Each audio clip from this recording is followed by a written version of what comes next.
That's what I want your question to look like when you're done if I teach you.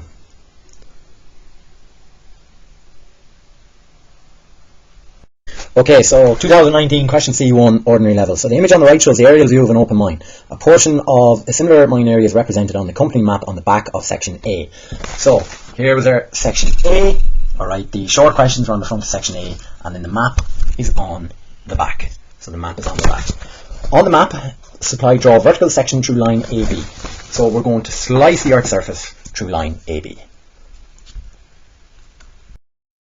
So the ground contours are rising at 5, okay, in 5s, and the scale is 1:1000. So in this little map or box here, we're going to mark lines every 5 millimeters apart.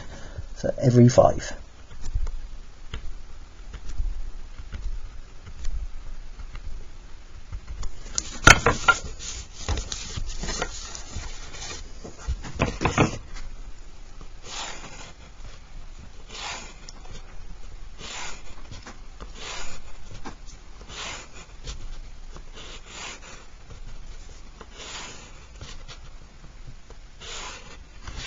Then we can label the ground contours. So the lowest one is 45. So 45, 50, 55, 60, 65, 70, 75, 80. Now, where the line AB hits the contours, we're going to bring them up to the relevant number. So we are. Now I'm going to bring these up to their relevant numbers. So I'm going to bring A up to the 50 contour, 45 here, 45, 50, 55, 60, 65, 70, 75, 80, 80, 75, 70, 65, 60, and then 55. I'm going to freehand sketch all of these points in. Okay, so all of these points here, just make them a little bit more easier to see. We're going to freehand sketch them in, right? I'll have to pause and sketch it in as I can't do it with the visualizer in the way. So that's part A done. Now, part B. Point C, D, and E are outcrop points on the surface of a stratum of ore. Draw the plan, so draw the plan first, and then the elevation of triangle CDE. So we're going to join these together in plan.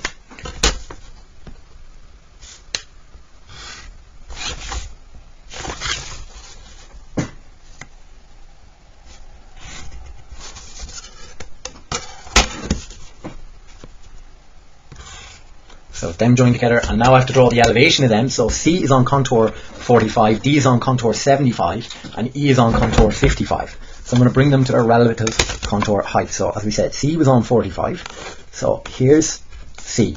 Okay, E is on contour 55. So I'm going to bring E to contour 55. And then D is on contour 75. So I'm going to bring D to contour 75. And then I have to join them in elevation.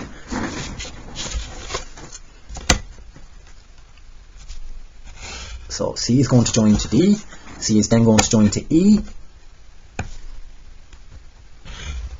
and then E is going to join to D. So that's part B done. Now, part C, determine the strike and dip of that stratum. So we need to get this triangle to appear as a line. Okay, now in order to see this triangle as a line, aka an edge, we need to look along the true length of the line on that surface and have the true length line projecting as a point. So what we're going to do is we're going to draw a horizontal line in elevation, okay, and we're going to do it from point E. So we're going to do it from point E, and that's going to be called the strike. So strike, there's there. So here's the strike. Now a line that's horizontal in elevation is a true length in plan. Okay, so E and 1. Now point 1 lies in the line C to D, so we're going to drop point 1 down to line C to D in plan. So there's point number 1, and it joins back to E. So here's the strike in plan. So there's the strike. True length strike. Now, to see the surface as an edge, we're going to look along that strike line. So we're going to project parallel to that red line there. So I'm going to take my set squares, line them up there, and use sliding set squares to draw it in. So I can project this on here. You could do it down at the bottom there, but I'm just running off my drawing board.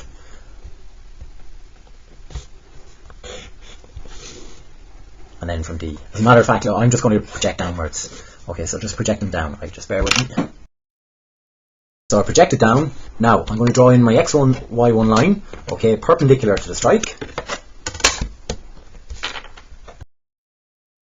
So I've drawn in my x1, y1 line perpendicular to strike. Now C starts at 45, E is at 55, and D is at 75. So I'm going to mark up. Alright, I'm going to say this is at 45 there. It's not really technically at 45, the x1, y1 line is really at 0, but really I'm just using this as a datum line to cut height out. 50, 55, 60, 65, 70, 75. So I'm marked up in 5s along that there. Now I'm going to draw lines parallel to the x1, y1 line.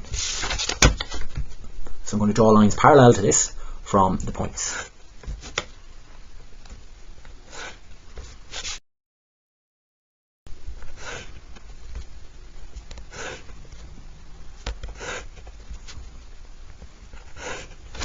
So we're going to label the heights now. That's 50, 55, 60, 65, 70, 75. Now, C is at 45, so that's point C1 there. E is at contour 55, so we're going to bring E to here. There's E1. And then D is at contour 75, so there's E1. Now all those points join together.